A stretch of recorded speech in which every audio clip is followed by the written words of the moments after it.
We have a big month with November, and the signature of this month is going to be surprise and disruption because the planet Uranus is going to be at the center of many of these big transits this month, starting with an opposition on November 4th between Mars, the planet of action and initiation, and Uranus, the planet of surprise and disruption. And so what we're going to see is some surprising ways that we find that things aren't working in our lives, okay? We're going to be seeing things that require immediate action and that we're going to have to proceed forward from there. Then the next day, on November 5th, we have a lovely full moon in Taurus, where the moon is exalted. So this is a great transit for us to recover from the day before with the Mars-Uranus opposition.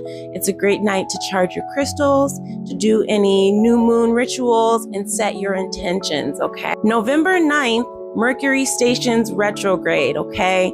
And Mercury is in its exile in Sagittarius. So this is not a great place for a retrograde, but keep in mind, as a dual Mercury person, I'm a Gemini with a Virgo moon. I've personally noticed with Mercury retrogrades that the first few days and the last few days are usually the most impactful. So make sure you've got your keys, make notes for yourselves, double check things, and be patient, okay? The last transit that I want to mention is the new moon in Scorpio on the 20th and 21st. It will be met with Mercury. Keep in mind that Mercury has been traveling backwards from Sagittarius back into Scorpio, where it will be drawn into the sun's orbit for a beautiful little vibe between Mercury, the sun, and the moon in Scorpio, with one caveat, and that's Uranus, which is across the sky from the sun, moon, and Mercury in Sagittarius,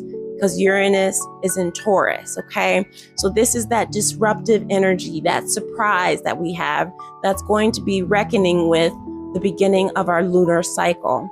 Also, we have a loose trine with these three bodies, the sun, moon, and Mercury, trining Jupiter in Cancer and also Saturn in Pisces. So we've got this water signature where we're needing to rely on our feelings, our emotions, our intuition.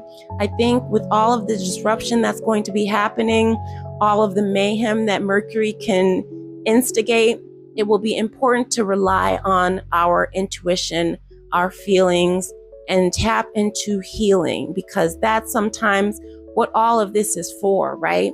So this month will be big. I'll be with you the whole way. So let's take care and continue to look to the skies for insight